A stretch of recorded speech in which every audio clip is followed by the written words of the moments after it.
बिस्मिल्लाहिर्रहमानिर्रहीम। आज का हमारा टॉपिक है रैपिड साल्टेटरी कंडक्शन इन माइलिनेटेड एक्सोन्स।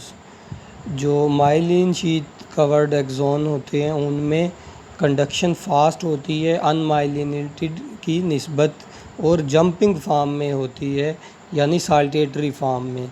इस साल्टेटरी फॉर्म का क्या मतलब है और क्यों माइलिन शीट की वजह से फास्ट होती है जो एक्शन पोटेंशियल की मूवमेंट है, उसकी रीज़न देखते हैं इस टॉपिक में। तो स्टार्ट करते हैं। Some types of glial cells are wrapped around segments of axon many times. कुछ किस्म के ग्लियल सेल्स ऐसे सेल्स होते हैं जो न्यूरोग्लियल सेल्स भी कह सकते हैं, जो कि न्यूरॉन्स को नरिशमेंट प्रोवाइड करते हों, उनकी सेक्रीशन नरिशमेंट प्रोवाइड करती हो एक्सोन को। कई बार लिपटे हुए होते हैं ये सेल्स अपने सेक्रीशन यानी अपनी सेल मेम्ब्रेन को फैटी एसिड से जो कि बनी होती है ये लपेट देते हैं एक्सोन के इर्द गिर्द। जैसे कि इस डायग्राम में देख सकते हैं कि एक ओलिगोडेंड्रोसाइट अपने मेम्ब्रेन को लपेटे हुए है एक्सोन पे। इसका क्रॉस सेक्शन देख रहे हैं डायग्राम में। अंदर ऑर्गेनेल्स वगैरह एक्सोन में नज़र आ रहे हैं। नोड वाला रीजन थोड़ा फूला हुआ नज़र आ रहा है और इसके अलावा जो दूसरे रीजन हैं माइलिन शीट वाले, वहाँ पर भी कुछ ऑर्गेनेल्स दरमियान में नज़र आ रहे हैं। वो ओलिगोडेंड्रोसाइट का है। टॉपिक के अंदर ओलिगोडेंड्रोसाइट और शवान सेल्स में भी डिफरेंस पढ़ेंगे कि क्या डिफरेंस होता है इनमें। तो जो सेक्रीशन है, जो इसकी मेम्ब्रेन है वो लिपटी हुई है, रैप्ड है एक्सोन के इर्द गिर्द।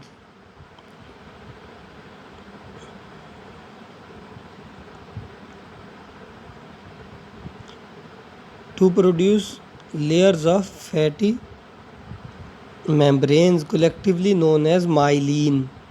These fatty layers have two effect on electrical properties. अब ये जो माइलिन शीट होती है लिपटी हुई है जो कि इर्द गिर्द एक्सोन के, उसके दो असर हैं मेम्ब्रेन के एक्सोन के ऊपर। तो एक असर उसमें से ये है कि ये मेम्ब्रेन की रेजिस्टेंस को बढ़ा देती है। जब थिकनेस बढ़ जाएगी तो रेजिस्टेंस भी बढ़ जाएगी, मेम्ब्रेन के अंदर से आयंस को गुजरने नहीं देगा ये।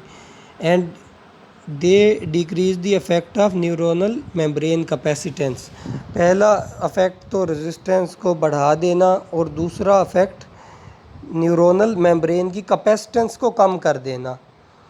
अब यहाँ पर समझना थोड़ा सा मुश्किल है अगर फ़िज़िक्स के कुछ रूल्स याद हों।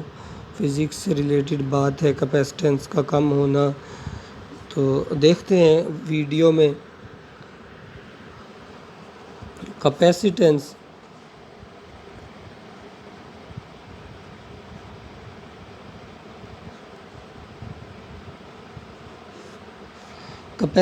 कहते हैं एबिलिटी टू स्टोर चार्ज को स्टोर करने की जो सलाहियत होती है वो कैपेसिटेंस कहलाती है। अब मेम्ब्रेन चार्ज को कैसे स्टोर करती है, इस तरह से देखते हैं कि एक एक्सोन है, एक्सोन के एक रीजन में माइलिन शीट नहीं है। जहाँ पे हम बात कर रहे हैं माइलिन शीट यहाँ पर नहीं है। जितने भी पॉजिटिव चार्जेस होंगे ये पॉजिटिव चार्जेस बाहर मौजूद हैं, जितने भी एक्स्ट्रा पॉजिटिव चार्जेस वो इकट्ठे हो जाएंगे, इधर नेगेटिव चार्जेस इकट्ठे हो जाएंगे, अट्रैक्ट हो रहे हैं इलेक्ट्रोस्टैटिकली क्योंकि मेम्ब्रेन है बिल्कुल बारीक यहाँ पर। तो ज़्यादा से ज़्यादा अमाउंट में यहाँ इकट्ठे हो जाएंगे आकर इस तरह एक दूसरे की तरफ चार्जेस, जैसे मैग्नेट होता है दो पोल्स इकट्ठे होते हैं, इस तरह ही यहाँ पर भी ये इकट्ठे हो रहे हैं। और मेम्ब्रेन का यहाँ पर सेपरेटर के तौर पर काम करना है। जैसे कैपेसिटर के अंदर एक कोई स्ट्रक्चर ऐसा होता है जो सेपरेट करता है दोनों चार्जेस को। इसी तरह यहाँ पर ये मेम्ब्रेन है जो दोनों चार्जेस को सेपरेट कर रही है, लेकिन जो मेम्ब्रेन का फंक्शन है ये थोड़ा सा डिस्टर्ब हो जाता है। अब कुछ आयंस चैनल की वजह से इधर आते हैं, कुछ आयन दूसरी साइड पे जाते हैं परमेबिलिटी की वजह से, क्योंकि मेम्ब्रेन बहुत थिन है। आखिर एक लिमिट आएगी, ये स्टोरेज को मज़ीद नहीं बढ़ा सकती। एक इसकी कैपेसिटेंस है, कैपेसिटी है इसकी कि ये इससे ज़्यादा जो चार्जेस है वो स्टोर नहीं कर सकती। अब इस रीजन में चार्जेस ज़्यादा हैं और नेक्स्ट रीजन सपोज करते हैं कि यहाँ पर माइलिन शीथ मौजूद है। सपोज बाहर वाली साइड पर ये माइलिन शीथ मौजूद है। अब माइलिन शीथ ने क्या किया, इसने एक तो थिकनेस बढ़ा दी। थिकनेस के बढ़ने की वजह से क्या हुआ कि जो कंडक्शन होती थी आयंस की अंदर से बाहर या बाहर से अंदर, अब वो हो गई कम। हम बात करते हैं कि आयंस की अंदर से बाहर कंडक्शन जो थी वो कम हो गई थिकनेस के बढ़ने की वजह से, यानी रेजिस्टेंस यहाँ पर बढ़ गई। रेजिस्टेंस बढ़ने की वजह से अब आयंस जो हैं बाहर नहीं जाएंगे, आयंस बाहर नहीं जा सकते। ये आयंस अब जो एक्शन पोटेंशियल के लिए आ रहे होंगे वो आगे की तरफ कंडक्ट होंगे बाहर जाने के बजाय। एक तो रेजिस्टेंस बढ़ने से ये फ़ायदा हो गया इसका। अब दूसरा फ़ायदा ये है कि ये कैपेसिटेंस को कम करती है। असल मकसद कैपेसिटेंस को समझना है, तो कैपेसिटेंस को कम किस तरह से करती है। अब दूर दूर कर दिया इसने आयंस को। आयंस को दूर करने की वजह से आयंस को दूर कर दिया। पहले इतने सारे आयंस इकट्ठे हो रहे थे इलेक्ट्रोस्टैटिक अट्रैक्शन की वजह से, पॉजिटिव इस साइड से और नेगेटिव इस साइड से। अब कोई एक आध आयन इकट्ठा हो जाएगा क्योंकि यहाँ पर फासला ज़्यादा हो गया, इंसुलेशन बढ़ गई, तो चार्ज यहाँ पर चार्ज की स्टोरेज इस एरिया में कम हो गया। फिर नेक्स्ट एक और रीजन आएगा जहाँ पे माइलिन शीथ मौजूद नहीं होगी। नोड वाला रीजन है, नोड ऑफ रेनवीयर। यहाँ पर चैनल्स मौजूद होंगे सोडियम वाले, सोडियम वोल्टेज गेटेड चैनल्स। ये जो आयन आ रहे थे ये थ्रेशोल्ड लेवल तक, यहाँ तक इसको पहुँचाएंगे। मज़ीद यहाँ से चैनल की वजह से सोडियम अंदर आएंगे।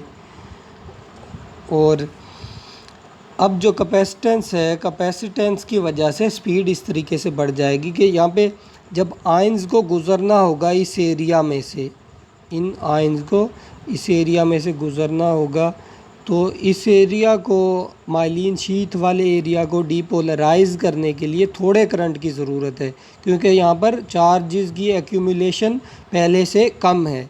जितने चार्जेस की एक्यूमुलेशन इस एरिया में कम होगी उतना ही यहाँ पर वोल्टेज कम चाहिए होगी, उतने ही चार्जेस कम चाहिए होंगे इस रीजन को डीपोलराइज करने के लिए। यहाँ पर चैनल्स वगैरह जो वोल्टेज गेटेड चैनल्स नहीं होंगे। टॉपिक में इसको नेक्स्ट डिस्कस करते हैं। तो उम्मीद है ये कैपेसिटेंस वाली बात समझ आ गई होगी। कैपेसिटेंस को इस तरह से कम करती है माइलिन शीथ कि ये थिकनेस को बढ़ाती है, और डिफरेंस जब फासला ज़्यादा हो जाएगा तो आयंस एक दूसरे की तरफ अट्रैक्ट कम होंगे। आयंस अट्रैक्ट कम होंगे तो आयंस का यहाँ पर जो रश है, यहाँ पर जो स्टोरेज है वो कम हो जाएगी, यानी कैपेसिटेंस कम हो जाएगी। अब जिसकी वजह से आयंस जब यहाँ से गुज़र रहे होंगे तो इसको डीपोलराइज करना आसान हो जाएगा।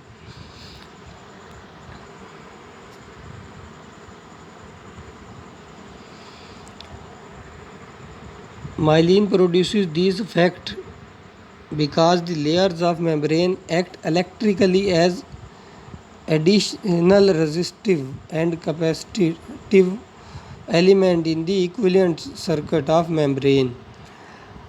दूसरी दो बातें दोबारा से की हैं कि क्योंकि ये जो मेम्ब्रेन है माइलिन शीथ, ये मेम्ब्रेन्स एडिशनल रेजिस्टेंस प्रोवाइड करती है और कैपेसिटेटिव एलिमेंट के तौर पे भी काम करती है कैपेसिटेंस को कम करने के लिए। The resistance between the cytoplasm and the extracellular fluid increases as a function of number of membrane layer wrap around the axon. जितनी ज़्यादा माइलिन शीथ लिपटी होंगी, जितनी मेम्ब्रेन्स लिपटी होंगी एक्सोन के इर्द गिर्द, रेजिस्टेंस बढ़ती जाएगी, यानी मेम्ब्रेन एक्सोन के साइटोप्लाज्म से एक्स्ट्रा सेलुलर फ्लूइड में कोई मटेरियल मुश्किल से जा सकेगा, यानी आयंस बाहर नहीं जा सकेंगे इस तरीके से इस रीजन में। विच में बी एज मैनी एज 200, तकरीबन 200 तक मेम्ब्रेन 200 बार लिपटी हुई हो सकती है एक एक्सोन के इर्द गिर्द। द कैपेसिटेंस डिक्रीजेज बिकॉज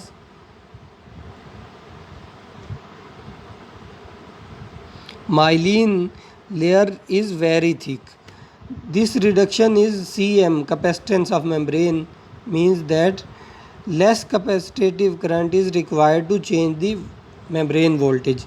जैसे रिडक्शन हुई मेम्ब्रेन की कैपेसिटेंस में, उसके साथ क्या होगा, वोल्टेज का चेंज लाने के लिए भी थोड़े करंट की ज़रूरत होगी। आप इस बात से अंदाज़ा लगाएं कि कैपेसिटर आपके पास एक बहुत बड़ा है, तब जब आप उसके पास थोड़ा सा करंट अप्लाई करते हैं तो उसकी वोल्टेज पे ज़्यादा फ़र्क नहीं पड़ेगा, और अगर कैपेसिटर छोटा होगा तो उसकी वोल्टेज पे जल्दी से फ़र्क पड़ जाएगा अगर आप थोड़ा सा भी करंट अप्लाई करते हैं। So more charge can flow down the axon to depolarize the next segment. तो इस तरह से एक्सोन के अंदर मज़ीद आगे ज़्यादा एरिया तक आयंस फैल सकते हैं डिपोलराइज करने के लिए, नेक्स्ट रीजन को थ्रेशोल्ड लेवल तक लेके जाने के लिए। दी changes in resistance and capacitance greatly increase the length constant of axonal membrane that is covered by myelin. ऐसी मेम्ब्रेन, एक्सोनल मेम्ब्रेन जो माइलिन शीट से कवर्ड होगी, उसका लेंथ कांस्टेंट ज़्यादा हो जाएगी माइलिन शीट की वजह से, दस enhancing the efficiency with which longitudinal current spreads. Membrane के अंदर अंदर लंबाई के रुख कितना करंट फैलता है उसको ये उसकी एफिशिएंसी को बढ़ा देगी। However this insulation would not have this effect if it completely cover the axon. अगर पूरे एक्सोन पे माइलिन शीट हों तो उससे क्या होगा, क्या उससे बहुत फास्ट हो जाएगा, एफिशिएंसी बढ़ जाएगी? ऐसा नहीं है। पूरे कभी भी अक्सर एक्सोन देखते हैं उनके ऊपर पूरे पे माइलिन शीट नहीं होती बल्कि डिसकंटिन्यूस होती है। उसकी रीज़न नेक्स्ट इसी टॉपिक में पढ़ते हैं। Because the electrotonically conducted current would eventually decrease to zero as a function of distance. अगर डिस्टेंस बहुत ज़्यादा बढ़ जाएगा तो यही करंट जो इलेक्ट्रोटोनिकली कंडक्ट हो रहा है ये बहुत ज़ीरो वैल्यू तक आ जाएगा, मतलब नेक्स्ट रीजन को इनिशिएट नहीं कर सकेगा। Instead the length of myelin segments are typically about 100 times of external diameter of axon.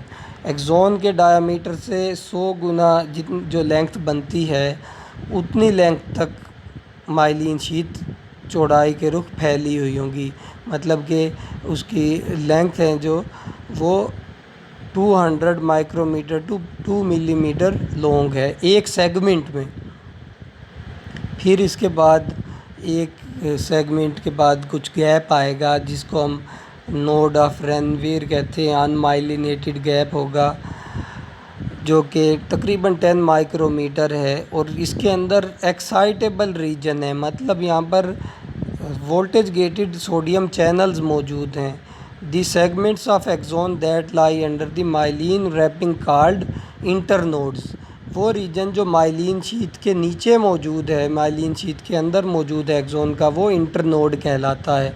In the course of development myelin is laid down around the axon. Development के time पे ये birth से पहले ही ऐसा process हो जाता है कि माइलिन शीट एक्सोन्स के इर्द गिर्द लिपट जाती है, पेरिफेरल नर्वस सिस्टम के भी और सेंट्रल नर्वस सिस्टम के एक्सोन्स के भी।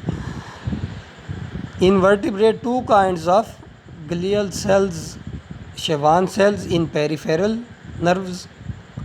पेरिफेरल नर्व्स में इन्हीं ग्लियल सेल्स को शेवान सेल्स कहा जा रहा है, और ये तकरीबन कुछ अक्सर तो एक ही एक्सोन के इर्द गिर्द एक शेवान सेल लिपट सकता है, लेकिन जो ओलिगोडेंड्रोसाइट होता है वो एक से ज़्यादा एक्सोन्स के इर्द गिर्द लिपटा हुआ होता है, जो कि इससे पहले भी डायग्राम में देख चुके हैं। तो डिफरेंस ये है ओलिगोडेंड्रोसाइट में और शेवान सेल में, दोनों ही ग्लियल सेल्स हैं, न्यूरोग्लियल सेल्स हैं जो कि लिपटते हैं एक्सोन्स के इर्द गिर्द माइलिन शीट बनाने के लिए, अपनी मेम्ब्रेन को लिपेटते हैं। फ़र्क इतना है, जो ओलिगोडेंड्रोसाइट्स हैं वो सेंट्रल नर्वस सिस्टम में होते हैं और जो शेवान सेल्स हैं उन्हें पेरिफेरल नर्वस सिस्टम में स्टडी किया जाता है। डिफरेंस और भी बहुत सारे हैं लेकिन इस लेवल पे यही लिखा गया है। Between nodes of Ranvier the sheath is so close to the axon membrane that it nearly eliminates extracellular space surrounding the axon membrane। अब इस बात को वीडियो में देखते हैं कि सपोज ये रीजन था एक, इस रीजन के इर्द गिर्द माइलिन शीट लिपटी हुई है और इतने करीब से लिपटी हुई है जो एंड पॉइंट्स हैं इसके। सपोज़ ये एक एंड पॉइंट है और ये दूसरा एंड पॉइंट है कि ये बाहर से एक्स्ट्रा सेलुलर फ्लूइड के इंटरेक्शन को इस रीजन में रोक देता है, चारों तरफ से कवर किया हुआ। ये रीजन तो फिर भी थोड़ा सा दूर होगा, मतलब गैप होगा थोड़ा दरमियान वाले रीजन में, लेकिन जो साइडें हैं ये इसको इस तरह से कवर किए हुए हैं कि बाहर से कोई एक्स्ट्रा सेलुलर फ्लूइड ना आए।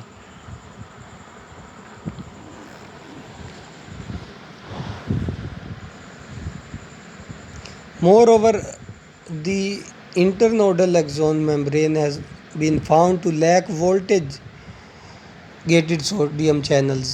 और ये भी देखा गया है कि सोडियम चैनल जो हैं वोल्टेज गेटेड वो एब्सेंट होते हैं उन रीजन्स में जहाँ पर एक्सोन पे माइलिन शीथ होती है, यानी internodal membrane.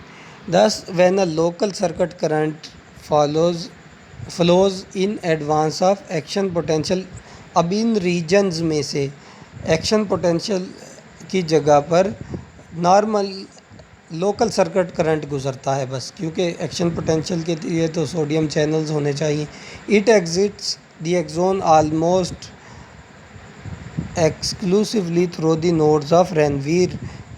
As noted earlier, very little current is expended in discharging membrane capacitance along the internodes because the low capacitance of a thick myelin sheath, an action potential that is initiated at one node electrotonically depolarizes the membrane at the next node। Thus, in myelinated axon action potential do not propagate continuously. अब इस बात को भी video में देखते हैं। Video में membrane बना रहे हैं, मेम्ब्रेन का सपोज़ ये वो रीजन है एक्सोन की मेम्ब्रेन का जहाँ से स्टिमुलस अंदर दाखिल हुआ। स्टिमुलस के रिस्पॉन्स में जो सोडियम के चैनल्स हैं, सोडियम के आयंस हैं वो अंदर दाखिल हुए। फिर इसके बाद इस रीजन में sodium channels potassium channels open हुए होंगे, तो पूरा एक एक्शन पोटेंशियल फायर हुआ। एक्शन पोटेंशियल के दौरान जो सोडियम के आयंस हैं वो बहुत सारे अंदर आ गए। नेक्स्ट रीजन में यहाँ पर एक माइलिन शीथ मौजूद है। अब माइलिन शीथ वाले रीजन पे यहाँ पर आयंस की अमाउंट कम होगी, तो इन आयंस को आगे गुज़रने के लिए ये रीजन डिपोलराइज़ करना है। इसको डिपोलराइज़ करने के लिए वैल्यू कम है, पहले डिस्कस कर चुके हैं। फिर इसके बाद एक नोड आएगा, इस नोड वाले रीजन में माइलिन शीथ नहीं है और फिर एक माइलिन शीथ आएगी। सपोज़ इस रीजन में सोडियम चैनल पोटाशियम चैनल बाकी सारे वो ATPase पंप वगैरह सारे मौजूद हैं। ये जो पॉजिटिव चार्जेस इस साइड पे आ रहे थे वो इधर आके इस रीजन को डीपोलराइज़ करेंगे थ्रेशोल्ड लेवल तक -50 मिलीवोल्ट तक। जैसे ही डीपोलराइज़ होगा थ्रेशोल्ड लेवल तक, बाहर से मौजूद सोडियम चैनल्स अंदर आ जाएंगे। सोडियम चैनल्स अंदर आएंगे तो यहाँ पर एक्शन पोटेंशियल अब फायर हो चुका है। अब नेक्स्ट यही पॉजिटिव चार्ज क्या है, ये फैलना शुरू होंगे इधर भी और इधर भी। इस रीजन पे तो जाएंगे नहीं क्योंकि एक तो डिस्टेंस ज़्यादा है और दूसरा रिफ्रैक्टिव पीरियड की भी बात कर चुके हैं। तो इस रीजन में ये आगे मूव करते जाएंगे। यहाँ पर फिर कैपेसिटेंस कम है, तो जिसकी वजह से ये मूव करने में इनके लिए आसानी होगी। डीपोलराइज करना आसान है। नेक्स्ट रीजन में फिर दोबारा से इस तरह कोई चैनल मौजूद है सोडियम का, जिसकी वजह से सोडियम अंदर दाखिल होगा और पॉजिटिव आयंस फैल जाएंगे। अब इस रीजन से इस रीजन तक जो अंदर से आयंस आए, ये लोकल कंडक्शन है करंट की। लोकल कंडक्शन, इलेक्ट्रोटॉनिक करंट जिसे कह सकते हैं, इलेक्ट्रोटॉनिक कंडक्शन। इस रीजन में एक्शन पोटेंशियल फायर नहीं होता। अब देखते हैं कि इसके अंदर डिसकंटिन्यूसली एक्शन पोटेंशियल फायर हो रहा है। एक रीजन में एक्शन पोटेंशियल फायर हुआ, फिर दूसरे रीजन में, फिर इसके बाद जो एक दूसरा रीजन होगा ऐसे प्रोपगेट होता जाएगा। इसी को ही इस साइड पे भी कंसीडर कर लेते हैं, सेम बात है बिल्कुल। तो अब इस वजह से इसको साल्टेटरी जंपिंग कहा जाता है, क्योंकि ये डिसकंटिन्यूस प्रोपगेट हो रहा है action potential.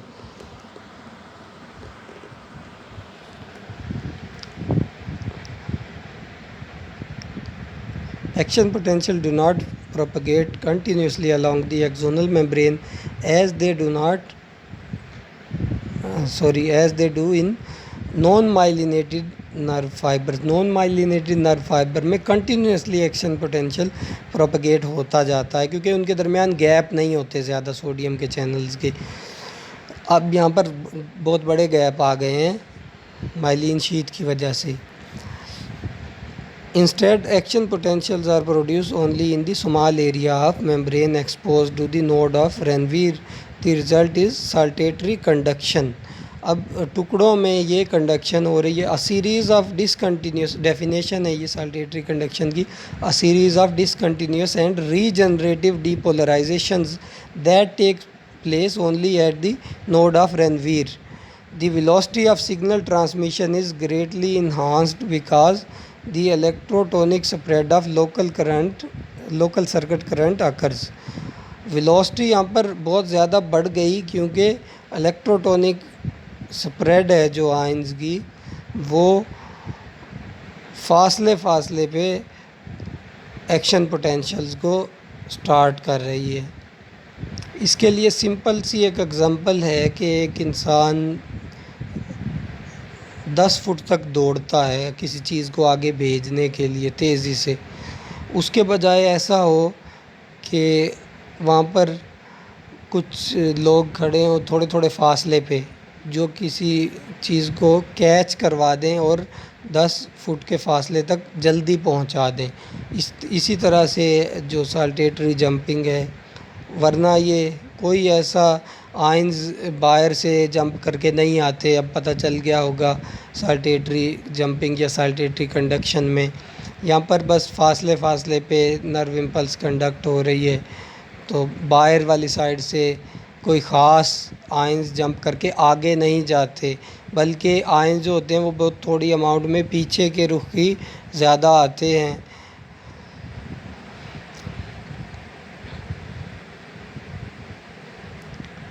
The conduction velocity of myelinated fibers varies from a few millimeter per second to more than 100 meter per second, in contrast to unmyelinated fibers of similar diameter. Same diameter में एक axon अगर myelin sheath वाला है, discontinuous myelin sheath वाला, तो उसमें बहुत ज़्यादा तेज़ कंडक्शन होगी। अनमाइलिनेटेड में कंडक्शन सेम डायमीटर के साथ कम होगी। विच conduct at a fraction of meter per second. The evolution of saltatory conduction and resulting higher speed of action potential was probably crucial for successful coordination of activity in large muscles of vertebrate. Coordination के लिए बहुत fast response चाहिए होता है muscles का, तो ये उसी सूरत में हो सकता है कि इनके पास कंडक्शन बहुत फास्ट हो, और इनके अंदर भी अगर एक्शन पोटेंशियल की बात करें मसल्स में भी, तो वो बहुत फास्ट होता है। Myelination allows action potential to travel rapidly in many axons within a compact nerve trunk. बहुत सारे एक्सोन्स हैं एक नर्व ट्रंक यानी एक नर्व के अंदर, जिनमें सब में एक्शन पोटेंशियल बहुत तेज़ी से फैलता है माइलिन की वजह से। The importance of specialized insulation provided by myelin for coordinating neuronal information is particularly evident in such demyelinating disease। जो माइलिन शीथ की कदर है वो उस टाइम पे पता चलती है कि इनसे क्या फ़ायदा है जब कोई ऐसी डिज़ीज़ हो जाती है जिसमें माइलिन शीथ ख़त्म हो जाती है। डीमाइलिनेटिंग डिज़ीज़ कहते हैं उनको। As multiple sclerosis, in this disease the myelin sheath is reduced or eliminated along some axon, making the velocity of neuronal transmission highly variable among neurons, which severely compromise the control of coordinated movement। अब इसमें movement बहुत slow हो जाएगी, message क्योंकि बहुत slow आएगा myelin sheath के ख़त्म होने की वजह से। उम्मीद है इस टॉपिक की तमाम स्टूडेंट्स को समझ आ जाएगी। कोई बात इसमें समझ नहीं आती तो वो टेस्ट से पहले ही क्लियर करें। इन्हीं टॉपिक में से भी ज़्यादा टेस्ट बनाया जाएगा।